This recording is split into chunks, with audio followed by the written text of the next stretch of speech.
Welcome to ancient Israel, a time of great heroes, great wars, and great faith. Today we're standing on a battlefield in the Valley of Elah, where a pivotal moment in history unfolded. A moment that started with an unexpected hero, David, and a giant named Goliath. Before we dive into this incredible story, make sure to subscribe to the channel. We share fascinating content you won't want to miss, so hit that subscribe button and turn on notifications to stay updated. This was Goliath, a warrior among warriors, a giant with a reputation that sent shivers down the spine of even the bravest soldiers. Every morning and every evening, for 40 days, he challenged the Israelite army. But it wasn't just any challenge. He mocked them, taunted them, and dared them to send out a single man to face him. It was a call for single combat, a one-on-one duel to decide the fate of nations. But day after day, his challenge went unanswered. Not a single Israelite stepped forward. They were too afraid, frozen by the sheer size and strength of the giant. Goliath's words were like poison, draining their courage. It seemed no one could stop him, until a young shepherd named David heard the taunts. David was not a warrior. He was the youngest of 8 brothers, a simple shepherd from Bethlehem. He spent his days tending sheep, playing his harp, and writing songs, psalms that would become famous. He wasn't here to fight. He was here to deliver food to his brothers who served in King Saul's army. But he had arrived at a critical moment. When David heard Goliath's challenge, he saw something no one else did. While the others only saw Goliath's size and power, David saw the fear that paralyzed his people. He couldn't understand why no one would face this giant. His brothers dismissed him, telling him to go back to the sheep. But David's heart burned with a desire to defend his people and, more importantly, his God. David's words were bold. His brothers were embarrassed by his outburst, but the soldiers took notice.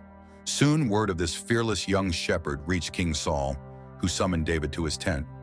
King Saul was a tall man, a king chosen for his own impressive stature, yet he had no intention of facing Goliath himself.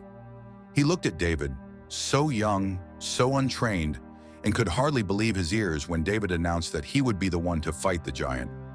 Saul doubted him, but David's confidence wasn't rooted in pride, it was rooted in his faith. David's secret weapon wasn't his courage, his strength, or any skill with a sword. His secret weapon was faith. He believed, without a shadow of a doubt, that God was with him, and that changed everything. David knew he couldn't fight Goliath on Goliath's terms. The armor didn't fit. The sword felt awkward in his hand. He wasn't used to them. He was a shepherd, and he would fight like one. He chose to trust what he knew, and what he knew was his sling, a simple tool, but one he had mastered. Day after day, he had practiced with it, defending his flock. His choice to use the sling wasn't a sign of weakness, it was a sign of wisdom. David knew he only needed 1 stone, but he picked 5, just in case. Not out of doubt, but because he was prepared. And that's the lesson we often overlook. David was prepared, not reckless. He understood the risks, but he also knew where his strength truly lay. Picture it, a young boy walking towards a giant covered in armor and armed with weapons of war. It seemed impossible, a hopeless mismatch. But David wasn't thinking about his own strength. He was focused on God's power. Goliath, on the other hand, saw only a boy coming towards him with a stick and some stones. Goliath's words were meant to intimidate, to crush any remaining hope in David. But David's response was fearless, filled with a certainty that came from a deeper source. David's words weren't about boasting or bragging. He wasn't promising victory in his own name. He was declaring that the battle was already won, because he was not fighting alone. 1 stone, 1 shot. In a single, swift movement, David released the stone with perfect aim. The stone hit Goliath square in the forehead. His eyes went wide with shock, and before anyone could react, the giant's knees buckled. Goliath, the mighty warrior, the terror of Israel, collapsed with a crash that echoed across the valley. The mighty Goliath was defeated. The Israelites cheered and surged forward, chasing the fleeing Philistine army. David's victory wasn't just a military win, it was a statement. It was proof that faith, courage, and wisdom could conquer even the greatest obstacles.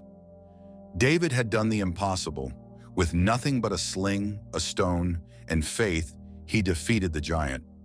It wasn't the size of the weapon that mattered. It was the size of his faith. This story isn't just about a boy defeating a giant. It's a story about courage, about faith in the face of fear, and about the power of using what you have, no matter how small, to make a difference.